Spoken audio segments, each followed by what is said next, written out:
Free agency is here, ladies and gentlemen. What's good and welcome back to the channel. I'm Lotus, and in today's video I want to talk to you guys about NBA free agency and basically talk about some of the highlights and the biggest moves that took place over the course of the last, I don't know, 28, 30 hours or so since free agency kicked off. And it's funny because as most of y'all who are following this channel at the moment know, I'm normally like an anime and like gaming creator and everything like that. And I was streaming, I was watching some fighting game stuff. I was a tournament on stream, and I was like, hey y'all, with 6 p.m. roll around, I low-key might have to dip and leave stream because free agency gonna pop off, and it might be a lot of stuff that I want to go talk about and cover right away.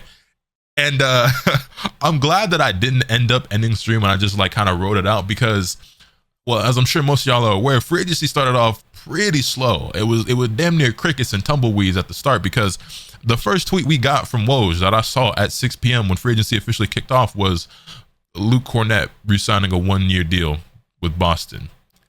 And like, no disrespect to Luke Kornet, but I was looking to see like Paul George to the Sixers, and Klay Thompson is signing with the Los Angeles Lakers, and KCP has officially left Denver to go to wherever, you know what I mean? And we didn't really get that for quite some time, you know what I mean? The Klay Thompson stuff is only really officially going through today. Paul George signed in the middle of the night. KCP, that took a little while, you know what I mean? There's some other dominoes that fell as well, some other moves that we're gonna talk about, but yeah, it just got off to a pretty slow start, and it wasn't as exciting as I thought it was going to be. But that being said, some pretty big moves were made that I think are about to completely change the league, you know what I mean? So let's go ahead and let's start off with the KCP signing, because I think that's a really interesting one. KCP has signed with the Orlando Magic on a 3-year, $66 million deal. This is a huge blow to the Denver Nuggets. I don't know how they're going to replace that and what he offers.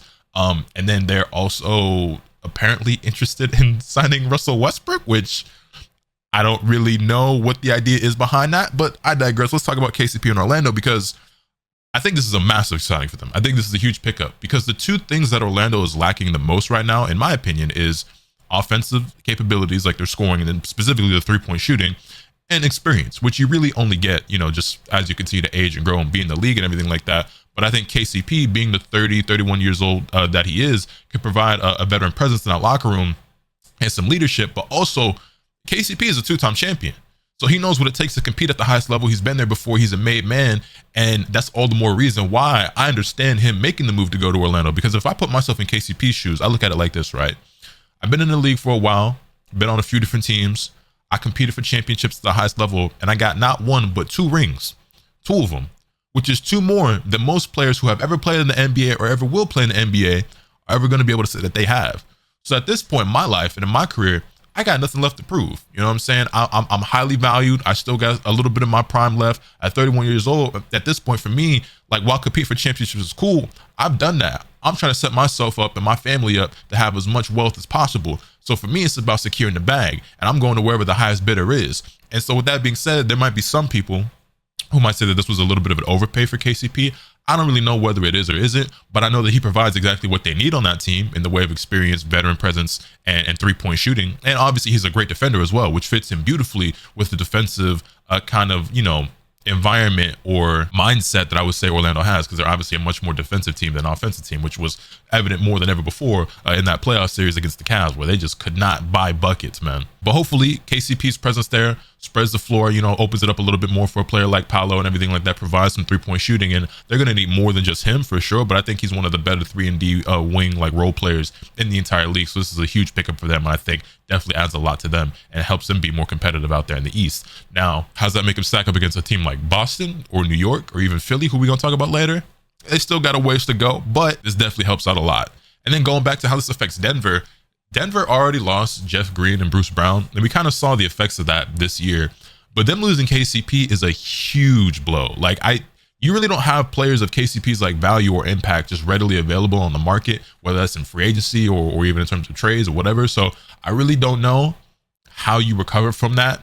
I think that's a huge piece that's now missing from their roster. And I saw that they are interested in signing Russell Westbrook, and I don't really know what the thought process is there behind that. I know that Reggie Jackson ended up going to Charlotte, so maybe they're just looking at him to come off the bench for them behind Jamal Murray. But I just don't really like the fit necessarily. But if Russ is on the market, he didn't re-sign with the Clippers and whatever. But yeah, I don't know where Denver goes from here without KCP. Obviously, they're still going to be a good team. I mean, any team that has Nikola Jokic on it, you're going to be good, and you're going to be able to get to the playoffs, and you might even still be a contender. But you really, really want a KCP level player out there on the floor with you. The next move I want to talk about is something that I didn't see coming, but sounds like some shit I would have done in 2K. And that is Chris Paul to San Antonio on a 1-year deal for $11 million. I don't really understand the mindset or the thought process behind Golden State, because check me out, right? You trade Jordan Poole to Washington for Chris Paul, you know, last year or whatever. Chris Paul and the Warriors was an experiment that didn't really work out great. Like, it wasn't terrible, but it didn't turn them into contenders or help them win a championship or anything like that, which I believe was obviously the idea and the mindset behind that.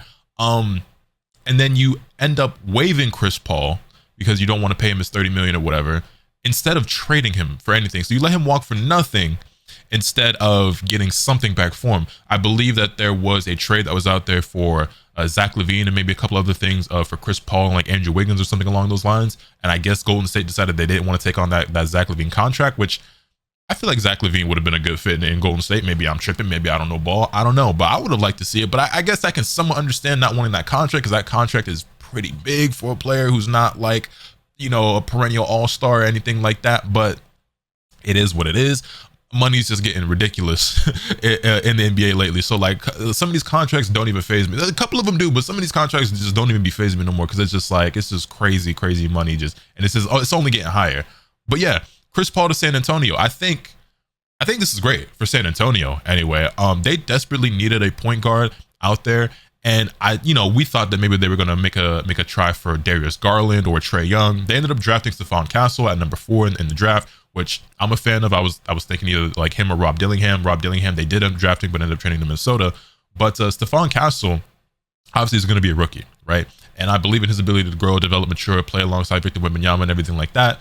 But having a player like Chris Paul be there in your locker room to mentor him, I think is beautiful, right? And obviously just the Chris Paul and Victor Wembanyama like synergy on the floor is going to be unbelievable, because in Victor Wembanyama's rookie season, right, he had a great year, an incredible year, honestly. It could have been even better if he would have had a proper point guard that just knew how to get him the ball and understood how much bigger and just better he is than so many other players around him, and just like, hey man, low-key, like literally just feed him the ball and you're gonna see a generational performance.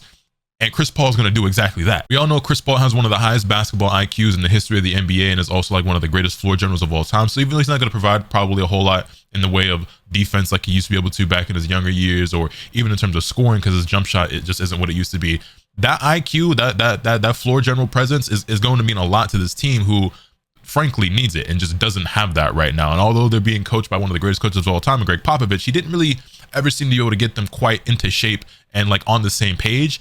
It just kind of always felt like a lot of times like everyone was kind of just trying to get their own and just not really worried about what was best for the team or the best for each other's development or everything like that. And I think Chris Paul can help set the tone and the culture in there a little bit more. Like I said, meant to be a mentor for Stephon Castle, help him get into his defensive bag, his playmaking bag, and everything like that, and shape him into the best player that he can be for the future, and the best fit for not only himself and the rest of the team, but of course for the sake of Victor Wembanyama and his career and his development. And we kind of saw something similar to that, when Chris Paul was in OKC alongside Shea and everything, and now Shea is an all-NBA, all-star, MVP caliber player, number 1 option on a championship contender team. And I'm not saying Stephon Castle is going to be Shea Gilgeous-Alexander, but hey, he could be. You know what I'm saying? He's got the potential. Any of these young players could always end up being anything, you know what I mean, given the right time and opportunity and development and everything. So, but I really don't understand this from Golden State's perspective. I understand there probably weren't too many teams out there that were chomping at the bit to get their hands on Chris Paul, but it just kind of feels a little bit like poor asset management, because basically at this point, what did you get rid of Jordan Poole for? And I understand the reason, but I mean, in terms of tangible assets, what did you end up getting for Jordan Poole? 1 year of the corpse of Chris Paul, and how did that work out for you? I don't really, it just doesn't seem good. And it's not like Jordan Poole is this phenomenal, super all-star player right now. They didn't have the best year in Washington, but we know what he's capable of and what he can be. I think the biggest problem with Jordan Poole right now is a maturity thing. And I think once he matures a little bit, and hopefully you think he does, right? Because he's still super young, he'll be so much more valuable. But I don't know. And obviously then losing Klay Thompson, and it's there's a conversation to be had about who the biggest winners are of this free agency. Is it the Sixers? Is it Orlando? Is it Dallas? But when you talk about the biggest losers, it has to be Golden State, right? Because they lose Chris Paul for nothing. They basically at this point lost Jordan Poole for nothing. They lost Klay Thompson and what they got in return, which we'll talk about in a moment, wasn't anything phenomenal. And they didn't manage to get Paul George like we speculated that might be able to happen, because they thought maybe Paul George would opt in and then there would be a trade, and then that didn't end up happening because Paul George opted out, and then they couldn't. You know what I'm saying? It's just like, don't really know what's going on over in Golden State, but it feels like they're losing harder than anyone else right now. And you really hate to see it, especially after all the years of them being so great. Obviously, all good things must come to an end. Nothing lasts forever. But damn. But I think Chris Paul in San Antonio is going to be fun. I think it's going to be really fun. And this could potentially be Chris Paul's last year in the league. He might play one more after this. I don't know, but this very well may be it for Chris Paul. And yeah. All right. I made y'all wait long enough. Let's go ahead and get to one of the big boys. We got Paul George going to the Philadelphia 76ers on a 4-year, $212 million max contract. This is one of the big dominoes we was waiting to fall. We waited basically all day and all night for this, and this ended up happening like 2:30, 3 o'clock in the morning Eastern time. And I was just like, are you dead ass? Like, and I was awake when this happened. I was like, I'm not about to fire up and make this video right now, because even if I record it right now, I'm not posting it right now. But maybe I should have, and we could have been done another video right now. You guys get a double upload, but neither here than that. Also, let me slow down, because I know I'll be getting way too amped and excited and into this, and I start talking really fast. And I know for a lot of y'all, especially if you're new around here, which I guess is all of you, because this is a new channel. If you're not familiar with Lotus Talks Core and you're just only familiar with Lotus Talks Basketball, you're probably not used to a nigga talking a million miles an hour like that. So anyway, we're going to go ahead and slow it down. Paul George to the 76ers. I think this provides incredible wing depth to their roster. Obviously defense, shooting. I think he's going to be a perfect fit out there. And honestly, not only from a skill set standpoint, but from just like a role as well, because Paul George, you know, out there in LA with the Clippers was pretty much the second option. And on a lot of nights, the first option when you talk about Kawhi Leonard just not being there and just because of health and injuries and everything like that. And on the Sixers team, he's still going to have days where he's going to look like the second option or maybe even the first option, because he's still very capable of giving you 20, 30, maybe even 40 points. But he's going to be the third option or the third best player on that team behind the Tyrese Maxey and Joel Embiid duo. And I think that's great. Tobias Harris, I believe, has left Philadelphia and has signed a 2-year deal with the Pistons, if I'm not mistaken.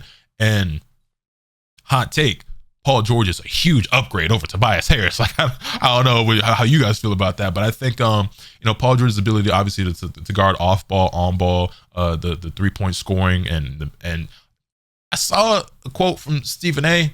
talk about he don't see Paul George as a catch and shoot player, despite Paul George.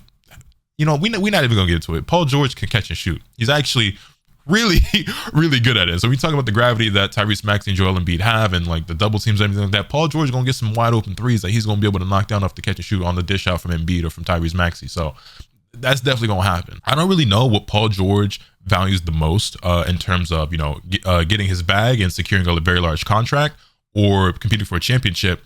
But he wasn't going to get either of those out there in LA with the Clippers. I think that window was pretty much closed, and that experiment or that era was basically over, because they weren't going to give him the max contract that he wanted. So he wasn't going to get the money that he wanted. But also in terms of like competing for a championship, it's a wrap. I think the Clippers have had their opportunity for some years now, and it's just not going to happen. The roster just isn't good enough. It's too old. They don't have a future out there, and health has just always been a big concern. And you might still say that health is a concern when it comes to the Sixers, because obviously Paul George has had his own troubles, and then there's always the question mark with Joel Embiid.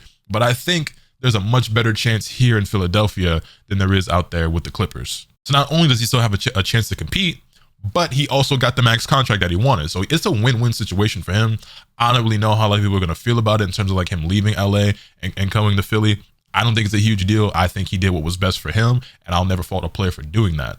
The Sixers were also able to sign Eric Gordon on a minimum. I believe they signed Drummond for a 2-year, $10 million contract. So, they get some more shooting with Eric Gordon. Obviously, Paul George provides what he provides. Drummond's going to be a solid rebounding big off the bench for Joel Embiid. What he did in Chicago wasn't like anything spectacular, but he going to grab them boards if nothing else. They also signed Kelly Oubre. And then speaking of Tyrese Maxey got his bag. 5 years, $204 million. And I mean, considering what he's doing on the court, I can't be mad at, again, like these contracts, they're crazy, man. We're seeing players like of that level, like get these huge contracts. Like I remember Desmond Bane got his, like, I think it's like 5 years, $200-something million or something along those lines, which, I see some people like kind of throwing shades like, why the fuck is Desmond Bane getting this kind of money? I'm like, man, have you watched Memphis? Desmond Bane is a dog. Desmond Bane is a really, really good player, but was he worth 200 M's? I don't know, but the money's just getting wild in the NBA. You know what I mean? So like, I'm not really batting an eye unless it's like a crazy, like ridiculous overpay. Like if, I don't know, Like if the Pistons would have given Tobias Harris like 30, 40 M's a year, then I would have been like, yeah, I ain't too bright over there in the organization, is you? But a player of Tyrese Maxey caliber getting this type of money, I'm not shocked by that at all at this point. And just quickly offhand, we just seen like Derek White got his extension with the Boston Celtics. Hold on, let me scroll down. I think I have it here in my notes. He got 125.9 million for 4 years. So big bag for Derek White. And honestly, I think he's worth every single penny. And then Jason Tatum also is finalizing his 5-year, $314 million Supermax contract, which must be nice. Must be nice. Man, you know what I can do with 300 M's? God damn, I did the wrong thing growing up. Instead of playing Pokemon, I should have been in the motherfucking gym. Nigga, I was in the wrong gym. Anyway, must be nice. But yeah, I think the Philadelphia Sixers walk away from free agency as one of the absolute biggest winners. And maybe even potentially the biggest winner. This definitely helps them stack up a lot better against Boston and New York out there in the East. And will they finally make it out of the second round? That's going to depend a lot on the health of this team, I think. And, you know, again, it doesn't sound like a huge upgrade situation-wise from the Clippers, because it's like, well, you went from one team that was struggling with health to another team that struggles with health. But I have more faith, I think, in the Sixers than the Clippers, which isn't much, but it's something, I guess. Also, real quick, talking about contracts and money and everything like that, I know Paul George isn't the youngest player in the league by any stretch of the imagination either. And I know that he'll be, he's 34, 35. He's going to be about 38 years old by the end of this contract. So it's like, well, why are you giving somebody this much money for a player of that age? And it's about the window. You know what I'm saying? Philly is still, this is like Philly's like last ditch effort, I feel like, to, you know, keep Joel Embiid in Philadelphia and happy, and like make this team, make this era work, to trust the process. Like, even though we're kind of past that, honestly, but like, you know what I'm saying? Like, Joel Embiid, can he lead you to the promised land? This is the final attempt. You got Tyrese Maxey, you got Paul George, you got some good role players around him. Let's just keep the team healthy and try to make it work. And if you manage to make it to the conference finals or the finals or a championship, really a championship, if you manage to win a ring with this roster in the next year or two, then it's all worth it. Because you ask any GM, any owner, any player, whatever, anyone with control, hey, would you spend $200 million for a championship? The answer is going to be yes. You know what I'm saying? No price is too high for a player if it was going to guarantee you a chip. And this doesn't guarantee you it, but if it works out, then it was all worth it. And if not, maybe you look at it as a mistake, but hindsight is 2020. You don't know if you don't try. So I am mad at it. All right, now let's talk about Klay Thompson. So Klay Thompson is signing a 3-year, $50 million deal to go to Dallas. And it's kind of crazy to say that out loud and think that after all these years and all those championships that they won together and everything like that, that the Golden State Warriors, like, that dynasty is like officially over. You know, after that last championship and after the, you know, Draymond punching Jordan Poole and everything like that, people were saying that the dynasty was over or whatever. But that roster, that core, that 3-headed monster in Steph, Klay, and Draymond, it was still together. So like there was always still like a chance that they could still shake something up, make something happen. But it's a done deal now. The final nail in the coffin. Klay is leaving Golden State.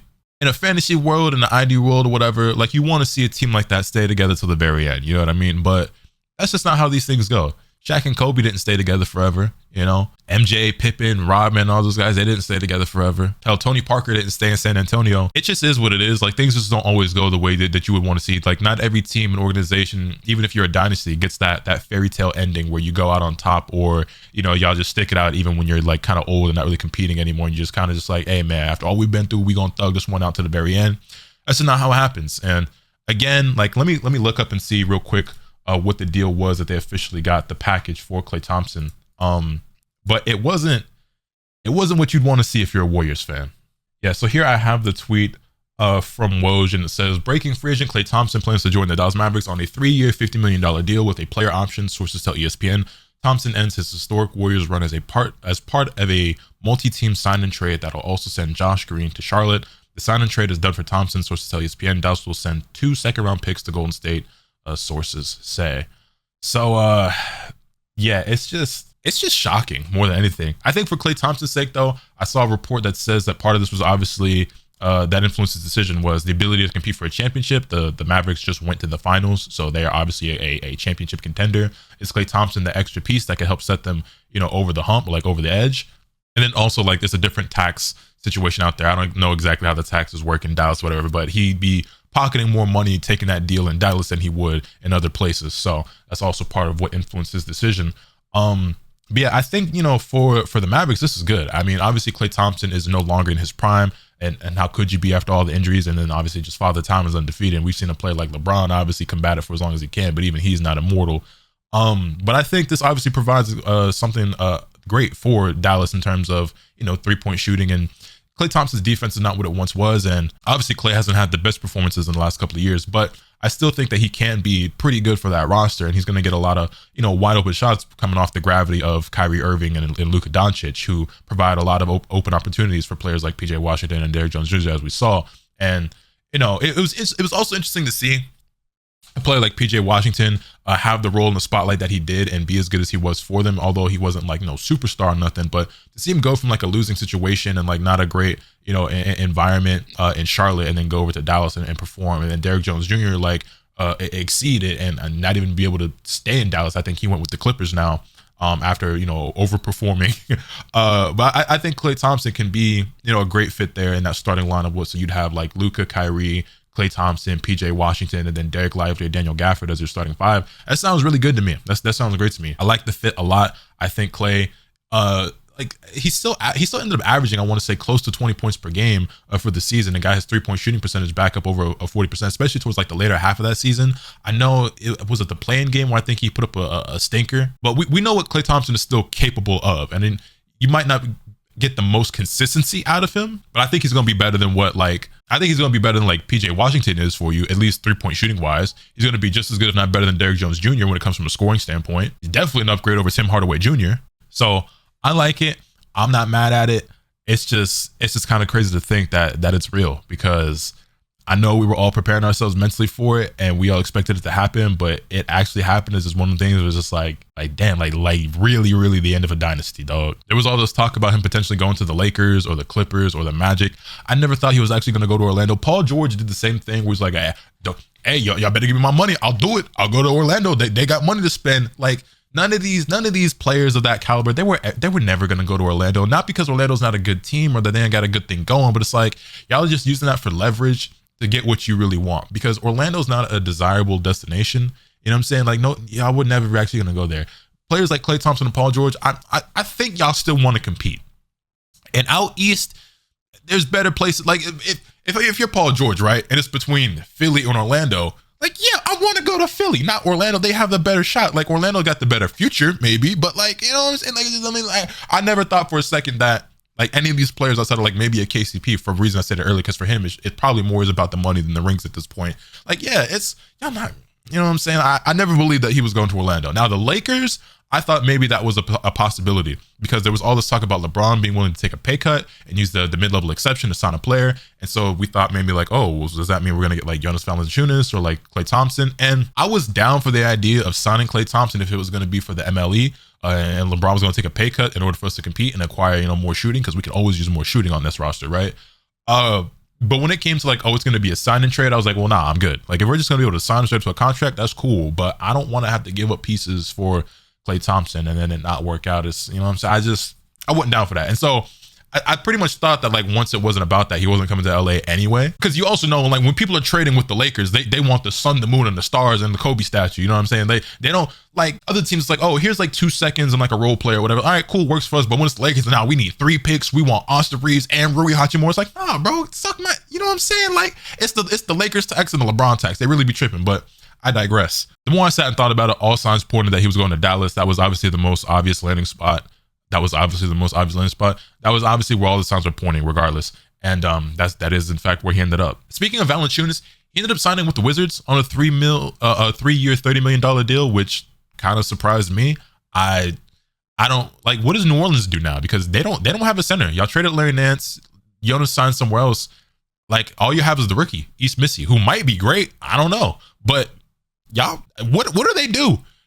Because then there was also like Hartenstein was on the table. He signed with OKC, which could the Pels even acquire Hartenstein? I don't think so. But like, I don't really know what the thought process is for Jonas and the Wizards with that signing. I guess like Jonas Valanciunas, like, he's kind of one of those players where the mold of player he is, like the type of center he is, isn't like that sought after by most teams.